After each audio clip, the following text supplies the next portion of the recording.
All right, welcome to the Wolverine TV. I'm Clayton Sayfie with Chris Balas and Austin Fox. We are from thewolverine.com. Make sure to head to our site and use the promo code BLUE60 for 60 days of our premium content for free. Michigan State week, lots of buzz in the state, not really from the Michigan State side, but Michigan with an impressive 49-24 win over Minnesota last week in the opener, Joe Milton's first start. Chris, you were there, so we can start with kind of that. You talked to us a little bit earlier in the week about kind of how weird it was with no fans, but just give us kind of maybe your reaction from coming off of that trip in such a unique year. Yeah, it wasn't all that weird once the game started, to be honest with you. The only weird thing about it, you kind of forgot that there were no fans there. There were like a bunch of shivering people in the stands. You had parents on one side and parents on the other. It looked like a senior high school night for two really bad teams, right? Where mom and dad are the only ones that show up there and they're all in blankets. And there was some snow on the ground outside, not a lot, but still a few piles. But the only weird thing about it, guys, is like you could see the play developing, and then if somebody broke one off, there was not this huge roar of the crowd. So you've got Zach Charbonnet sprinting up, and you couldn't hear anything. It's like this kid just running, and there's no crowd screaming or anything like that.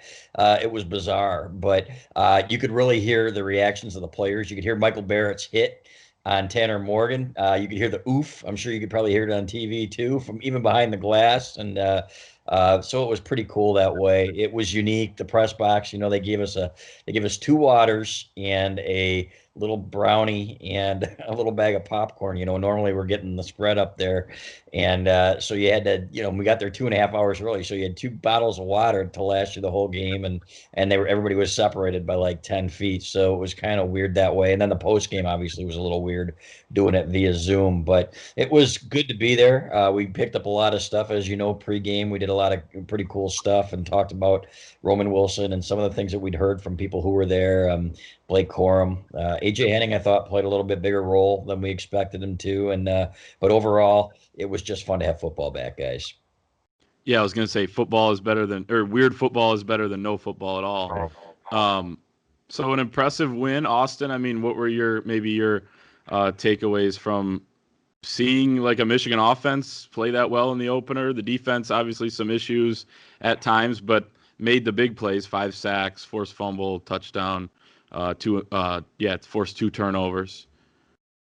Yeah, I think this is everybody's biggest takeaway, but how well Joe Milton played in this one in his first career start. He was calm, he was confident in the pocket, and it was really good to see. He completed 68.1% of his passes, and that's something that Shea Patterson only did twice all of last year in 13 games. So Milton was really impressive running this offense. It was also really good to see a lot of these first-time starters and how well they played in this game. Andrew Vastardis at center in his first career start, Chuck Filiaga at left guard, and then on defense, that was Michael Barrett's first career start at Viper, and he was one of the best players on Michigan's entire defense. Jamon Green, as a redshirt sophomore at cornerback in his first career start, played an outstanding game. So that was really good to see a lot of newcomers and a lot of new faces play well in their first extensive action. But again, I think Joe Milton is the story of the game from this one. People all around the country are really talking about him and excited about what this Michigan offense can be with this year with him at the helm. Yeah, he looks super poised, in control. Didn't really hit on any of the deep balls. He had a couple that were, yards completion of 30 yards. But, I mean, we're looking at a guy with a huge arm, so that part of the field is completely open. But he did the short pass as well, those types of things that we wanted to see, that just do the simple things well and then maybe hit on a big one at times, and that's exactly what he did, and didn't really need the big one in this game. We're going to get to our questions here from our message board subscribers at thewolverine.com. Ton of good questions. Kind of recap. What's that? And a handful of bad ones. Yeah, some bad ones, but we just won't get to those. So, so recapping Minnesota, looking ahead on Michigan State week. We'll do another video later in the week, talking specifically more about the Spartans and some of the things we picked up closer to kickoff. But we'll stay on the offensive topic here. And this is from Detroit Blue 14. He's wondering if Michigan's offensive transformation to the modern spread makes you rethink the program's ceiling. It did for me, he says. I'll tell you, I said out of this game, I didn't want to overreact one way or the other from this game, but this is a different offense they were running than what they ran last year. Last year, they wanted to go with the full, spread Josh Gaddis offense, and then maybe there was a little, mid-year switch to some of the, old school running type schemes. But this was like Ben Mason. He played like 45 of the 56 snaps on offense. And he had a bad penalty in the beginning, but he was the star of this game. He was offensive player of the game along with the running backs. I mean, this was a different offense. The first play of the game, they started hot with an RPO to Blake Corum. If you go back and watch that play, they could have handed it off to Charbonnet, but Minnesota had it stacked up on that side. Throw to Corum on the other side, and it was like, all right, we're off and running here with this year's offense. So I think the ceiling is raised a little bit. You got to do it against the elite teams on the schedule. Minnesota lost a lot on defense, so you're not exactly sure what the translation is from that performance to how they're going to perform against a Wisconsin, Penn State, Ohio State, or Alabama type team. But what do you guys think about that? What do you think about the offensive ceiling as it pertains to kind of the offense that we saw? Well, a couple of years, 2016, they would have been to the playoff with a couple better calls against Ohio State. And I get that, everybody looks at that offense, it's a plotting offense, whatever. Jim Harbaugh had a lot of success doing that with Stanford as well. And so beat some really good teams doing it, dominated some really good defenses doing it. Virginia Tech, remember the bowl game when he was clowning those guys at the end of that game and pissing people off. I miss that about him. Hoping to see maybe that on Saturday. But I will say that, yeah, it really stresses defense. What Urban Meyer said, I hate to keep quoting Urban Meyer, former Ohio State coach, but he said, you know what? It was the great equalizer for teams that didn't have the talent. And now when you have teams with talent, it puts so much pressure on a defense when you have playmakers like that in space. And we saw more playmakers. We saw Roman Wilson. We saw A.J. Henning, Blake Corum in space and what those guys can do. So, yeah, in that respect, I think it does. But more than anything, and we've said this many times, it comes down to the quarterback. We were talking about the big plays. Those big plays originated behind the line of scrimmage. It's not like they were throwing 30-yard balls. I think the biggest gainers in the game were, the 27-yard pass to Eric All that originated within 2 yards of the line of scrimmage and the Corum play. So teams are going to start scheming to take that away and make Milton throw downfield. So I think we've got to pump the brakes a little bit. He had a great game and did what they asked him to do, but they were showing things that nobody really seen before. Some of the two-back stuff and everything else. Teams on the schedule are going to be more prepared for that. So let's see what Joe Milton does in the games to come. Yeah, I hate to overreact to one game in terms of Michigan's offense, but one aspect that I'm super excited about with this offense is the fact that Joe Milton has the ability to pick up first downs and move the offense with his legs at times as well. And that's something that Jim Harbaugh hasn't really had at Michigan. Shea Patterson gave them that a little bit the last 2 years, but I think people thought he'd give them more in that regard. And then going back further, Jake Rudock didn't really give it to him, and Wilton Spate in 2016 didn't much either. So I think Milton's ability to run at times when he has to is a factor that could be huge for this offense. And Chris talked about it too, but the speed at the skill position spots at running back and receiver with Wilson and Bell and Henning at receiver and Blake Corum, we saw the burst he gave him on that 24-yard reception on the first play of the game. I don't think that that's something that they've had at times in recent years. So I think Milton potentially running at times with his legs and also the skill or the speed they have at receiver is something that could be huge for this offense moving forward. I want to say this too about Joe Milton and his running. I thought he was incredibly patient in rewatching that game.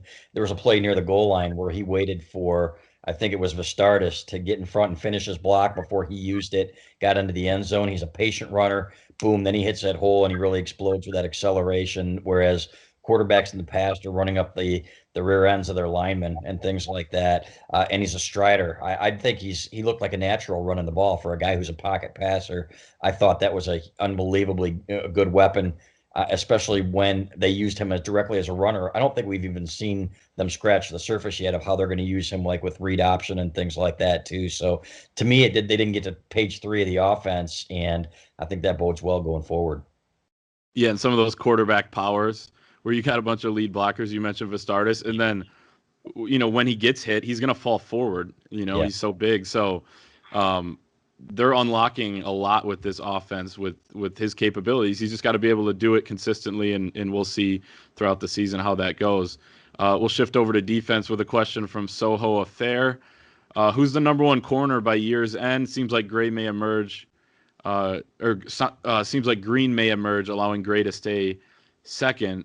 And we thought, Vince Gray was going to be the second corner coming into the year. Then you have Ambry Thomas opting out, forces him into the number one spot. But I'll tell you that I was more impressed, and I think a lot of people were, and maybe it was just one bad game by Vince Gray.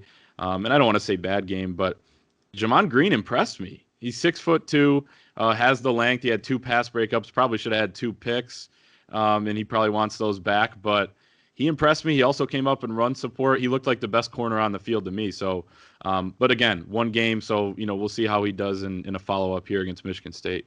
Yeah, he was around the ball, and that was the good news. Is that so he has hands like feet. That's why he's playing corner, right, and not playing receiver. But the first one, he made it seem like he didn't want the ball to go through his hands. He wanted to make sure that he knocked it down. The second one definitely looked like he just dropped it. So, but I was impressed with the kid. I thought that for the guy that hey, who's going to be the other guy? He really stepped up and showed me something, and he looked confident out there. Now, I know Austin Fox has said, the secondary is going to be a strength, and I'm not even concerned about it. I'm still a little concerned. What happens when you get teams with more than one receiver? You looked at Rashad Bateman.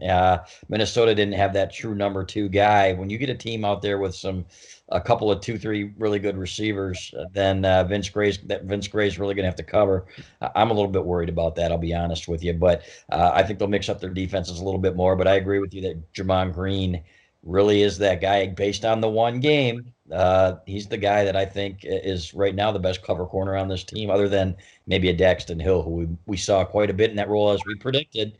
By the way, guys, a lot of what we predicted actually came true. This is that year, yes, 2020, right? Hey, everything that you're in true, but I do like Jamon Green.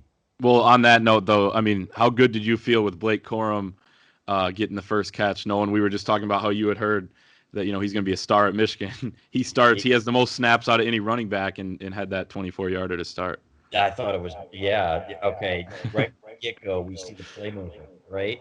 Yeah. And Roman Wilson was another one, right? That we had said, hey, this guy has the ability, and it might start. And I don't know if he was on there for the first play or two, but he was certainly the number one option on some of those passes from Joe Milton. So, but yeah, Corum. When I saw the acceleration, you're like, okay, who the hell is this? Which back is this? But you knew right away when you saw that acceleration that was something that we had not seen last year. Mm-hmm. Going back to the D-backs and the corners, Austin, your thoughts there?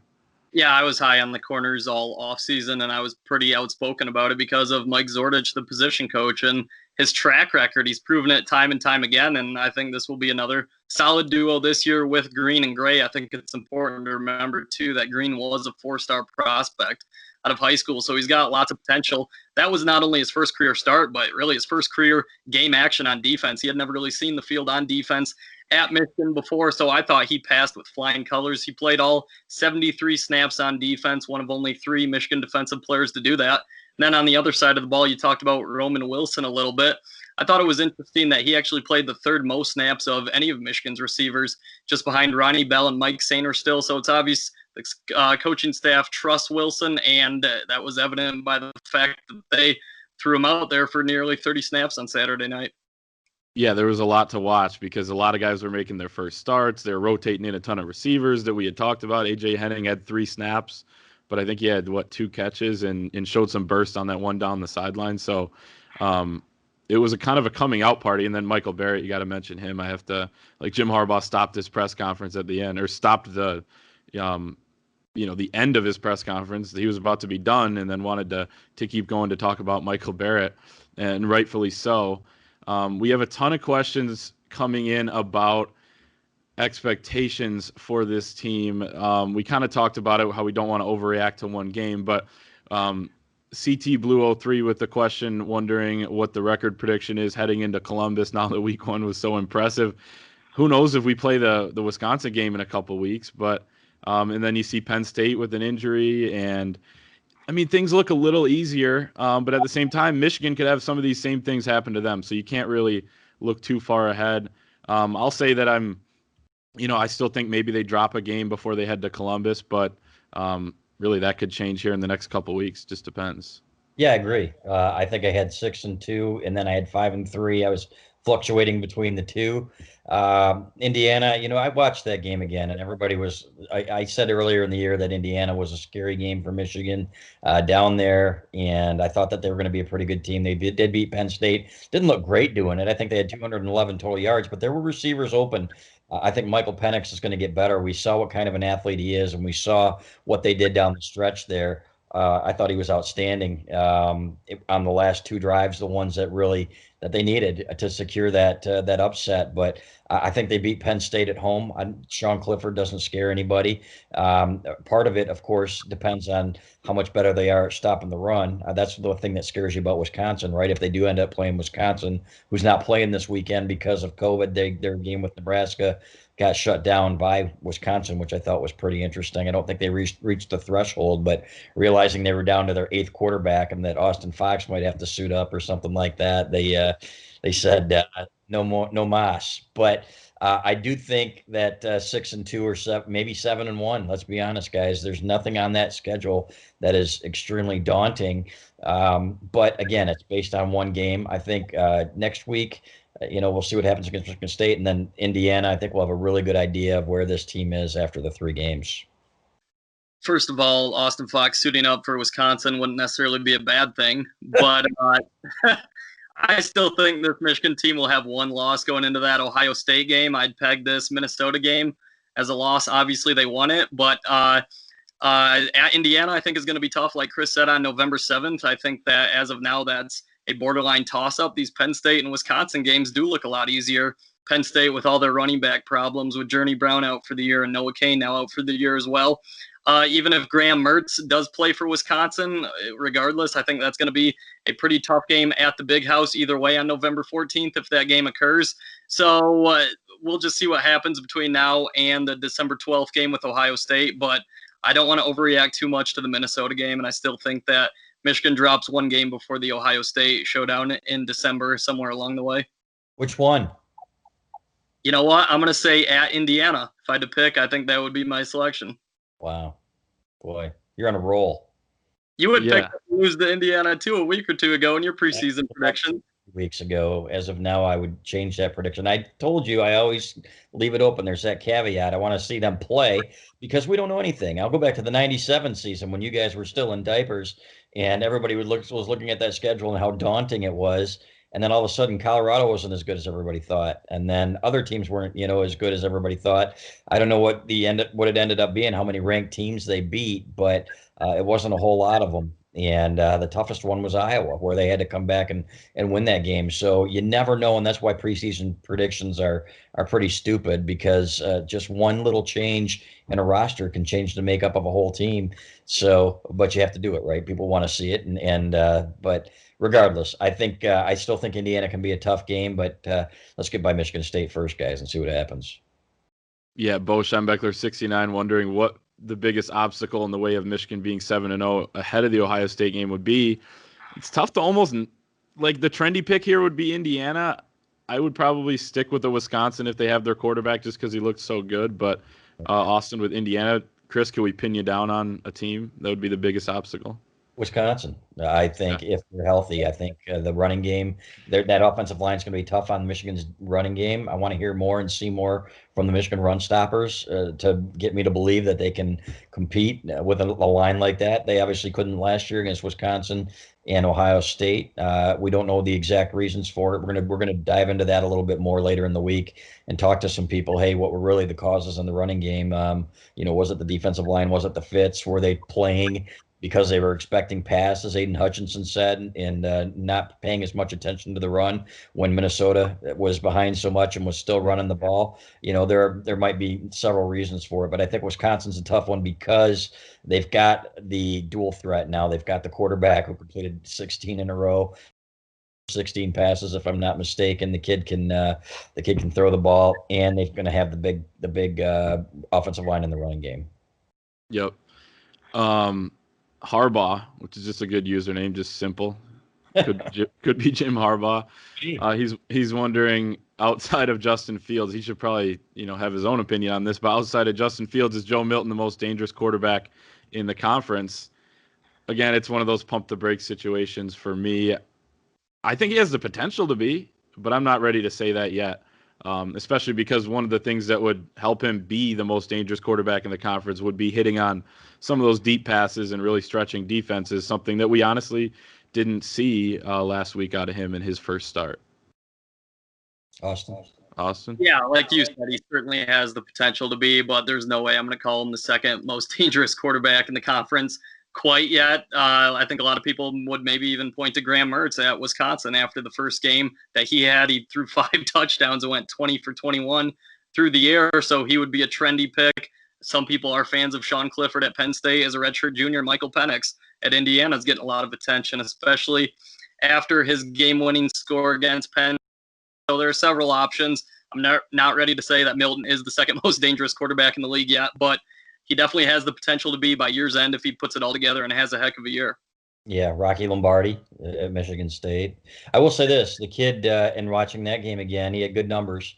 And a couple of them were just, runs after the catch, the 2 big plays where he threw it out, the kid broke a tackle and took it 50 yards or whatever. But I thought that he did it actually not horrible, other than, the 2 picks that were where he was on the wrong page with his receiver. That's not going to happen this week, guys. There's not going to be 7 interceptions, and we'll talk about that on our pregame show. But yeah, I think Milton has that. There's a possibility, but again, we didn't see any of the downfield throws and the intermediate routes. A couple over the middle, Roman Wilson, and didn't see him hit a deep ball. And a lot of it was on the game plan, and something that PJ Fleck admitted that he hadn't seen and they hadn't expected. 60% of the stuff that they saw was new. So I thought that the game plan was outstanding. Josh Gaddis putting him in position to succeed, but the kid looked poised and ran to perfection. And like Ben McDaniels told us today, Michigan's quarterback's coach, he put it in position where the kids could get the yards after the catch. How many times did you see Shea Patterson throw a ball where a guy has to stop or slow down and he's not hitting them in stride? That didn't happen on Saturday. If that continues, Joe Milton has a chance to put up great numbers. That was one of the most underrated aspects of his performance, was the way he was throwing those little bubbles or swing passes and just right where you would want to have it. Yeah, like you said, no momentum change at all when they caught it. Harbaugh with another question. Do you buy the Herb Street Fowler critique that Michigan potentially lacks a go-to wide receiver? This is an interesting one because you lose Nico Collins. Obviously, you lose the 2 other guys, and Donovan Peoples-Jones and Tariq Black. But really, Nico Collins would have been that go-to receiver. I think that's to be determined for me because you haven't played a really tough defense. You haven't been in a red zone situation against a Wisconsin or an Ohio State where you need 6 points and, you need somebody that can go up and get it. Also, Nick Eubanks had 4 touchdowns last year, all in the red zone, and he was working through something, it sounds like, on Saturday. So I think it remains to be seen, but I wasn't discouraged at all by the wide receiving core, especially in the blocking, too. I wanted to mention that. No, I agree. At the same time, the guy that can go get the 50-50 ball where it's one guy, remember Braylon Edwards against Michigan State is the obvious example. There's a whole litany of Michigan receivers over the years who were able to do that. Can Ronnie Bell be that guy? If you've got one-on-one coverage and you throw it up, is he going to win that 50-50 battle? He's a great athlete. He's not huge. He's 6 feet tall, and he doesn't have that huge build. That's where you miss a Nico Collins. I'm still disappointed about that, to be honest with you. And I think that possibly could be. You look at Roman Wilson and everybody talks about his speed. That is one small dude. I don't know if you guys noticed that on TV. He's going to have to be adding some weight, and he's not going to be getting off the line against some of the elite corners in the country and blowing by him. That's just not going to happen. So they're smallish group. A lot of people compare them to Rich Rodriguez's group in terms of their size. These guys are more talented. I think that's pretty clear. But they are missing that one big guy, and that's where Nico Collins would have really come in handy. I think Ronnie Bell has the potential to be, but he's got to cut out the drops. He dropped 8 balls last year. He didn't drop any on Saturday night, so that was good to see, but we don't know quite yet if he's going to take that next step and become an elite receiver. Like you said, he's only 6 foot. Michigan only has one receiver on their entire roster who stands taller than 6 foot, and that's Cornelius Johnson. at 6'3", I don't think any of the other guys in the receiving unit are going to take that next step and have huge seasons quite yet this year, whether that's Jackson or Sainer still, or Wilson or Johnson or whoever it may be. But I think Ronnie Bell is the most likely candidate. We'll see what he does from here on out. But again, the size is a bit of a concern. I don't know if he can go up and get those 50-50 balls. I think he has the speed to be a really good receiver, but again, he's got to cut out the drops. And we'll see how he performs in some of these big games against the Wisconsins and Penn States of the world. And then if he has huge games against them, I think there is a chance that he could become an elite receiver by the time the season's over. Yeah, I think that's fair. Moving over to the defense, Ace Kurgen, probably butchered that. How'd the interior D-line perform at Minnesota? They did allow, Muhammad Ibrahim to, rush for 140 yards, 2 touchdowns on 26 carries. So he had some success.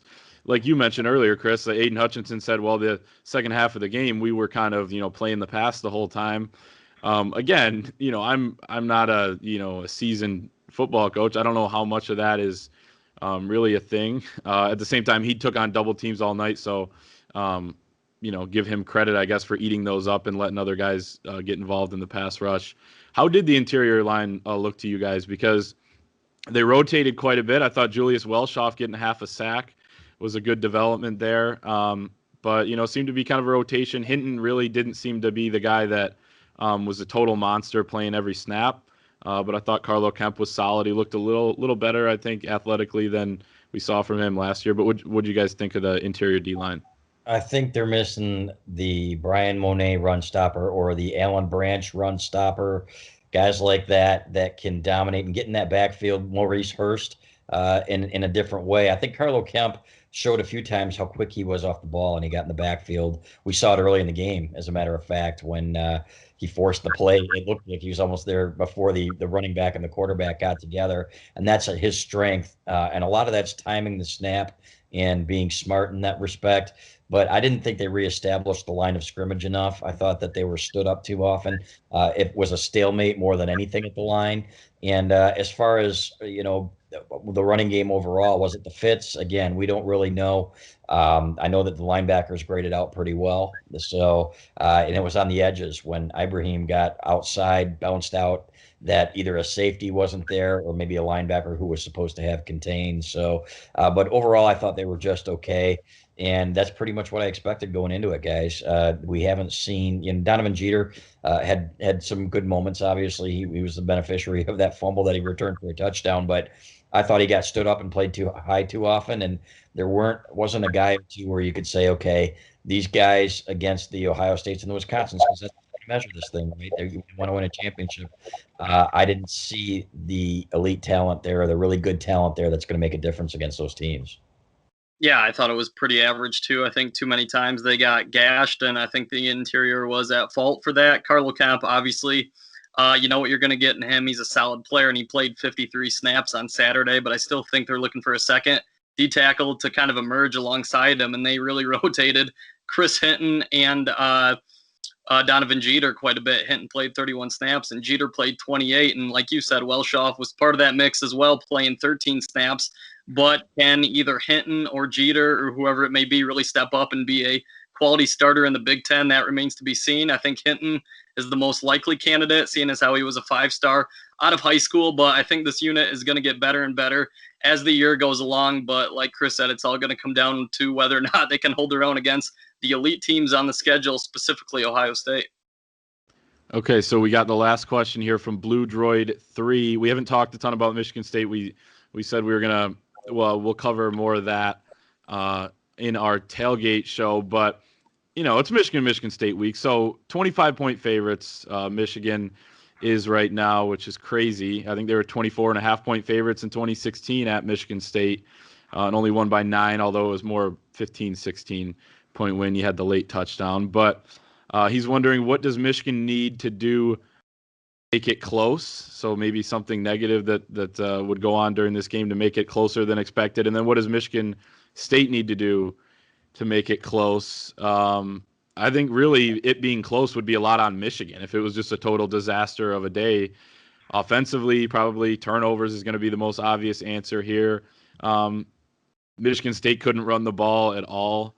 against Rutgers, which is, that's against Rutgers. So I don't think that's a huge concern. Maybe if Rocky Lombardi does start throwing the deep ball, you said it earlier, Chris. Like I watched that game too, and I was actually more impressed with Rocky Lombardi than, you look at his stat line. It was really good outside the turnovers. Those are obviously big. He had 3. Yeah, so let's say they air it out and they have a couple broken plays. They have a couple good receivers actually on the outside that could maybe make a play, but turnovers is the answer here. What do you guys think it needs to happen for this one to actually be a nail biter, which I don't see happening, but is obviously possible? That 2016 Michigan State team was just a disaster because of the leadership, and they were a mess chemistry-wise, and they had some bad apples on that team. I think that was the big thing with them. I'm looking at this Michigan State team, and they just don't have the same amount of talent, and I think that's pretty evident. At the same time, if they were to line up heavy and say try to shorten the game, 3 yards on first, 4 yards on second or something like that. D'Antonio used to do that, shorten the game and try to extend it so that the Michigan's possessions are a little bit lower on offense, and then maybe they keep it close for a little bit longer. And like you said, we still don't know about the secondary. Vince Gray got beat once. I think Jamon Green got beat once, even though on a deep ball. I don't know that Michigan State has those 50-50 receivers to get those balls like a Rashad Bateman. I think that's pretty clear that they don't. But and they aren't going to turn the ball over 7 times. Let's be honest. That's just not going to happen again. And and they're going to have a better kicking game. And somebody made a good point on the message board. I forget who it was, but it was the hidden yardage. Michigan on the short kicks with Michael Barrett's return because Minnesota didn't have its kicker. They started in pretty good field position on a lot of their drives, but I think there are going to be a lot of plays there for the taking for the Michigan offense against a really slow Michigan State defense. We saw it on the perimeter last year with Donovan Peoples-Jones. I think you can see those plays, the RPO that you mentioned with Blake Corum, for example, out in space, really working to Michigan's advantage. So I think Michigan State's going to have to shorten the game to have any shot to keep it close. I think Michigan would have to self-implode if MSU wants to keep this one close. You talked about it right away, but turnovers are the obvious answer. If Milton goes out and throws 3 picks or Michigan fumbles like crazy, then sure, MSU can hang around for a bit. Or if they have several penalties in this one, then MSU could maybe hang around. But I really think Michigan State would have to play the game of their lives if they want to come out on top in this one. Like Chris said, the talent just is not there. It's the least amount of talent they've had in a long, long time at Michigan State. So I think Rocky Lombardi would have to air it out, hit on several big plays if this Michigan State team wants to keep it close on Saturday, which I just don't see happening. They're lying in the weeds, though. I mean, we keep doubting them. So yeah, like a dead dog and that got hit by a car, pretty much. Wounded animal is the most dangerous animal. I can keep going here. Dead. Okay, dead animal. Dug in the weeds, yeah. So no, you never know, man. It's a rivalry game. They'll play hard. They will. There are guys there that have a taste, I think, still of how it felt to beat Michigan and that hatred that Mark D'Antonio, aka the Emperor, instilled in them. Just an absolute hatred. So they'll come out and they'll play hard. I just don't think it'll be enough. I think this Michigan team plays with an edge. I really liked the enthusiasm up on the offensive line, those guys getting after it. In years past, there were guys out there that looked like they were there to do a job, and really didn't enjoy it as much as they should have. I think these guys really like each other. I think the chemistry is great on this team. I like a lot of what I saw in the early going in this game of the first game of the year. I agree with you. Jim Harbaugh said that they were happy for the other guys' success, and he said that before. And it's kind of coach speak in a way, but you could actually see that, and maybe even more so from us. I know you rewatched the game, but on TV with all the close-ups, and it was like, this is a team that was playing, really connected, and, adversity is going to strike throughout the season. They had a little bit last week, but so far so good for Michigan 49-24. Michigan State week. We will be back with the Tailgate Show ahead of that game. We'll answer some more questions. We'll talk about a little bit more about this rivalry game. So Chris Balas, Austin Fox, I'm Clayton Sayfie. Appreciate everybody watching. Remember to check out thewolverine.com. Use the promo code BLUE60 for 2 months of our premium content for free, and we'll see you next time.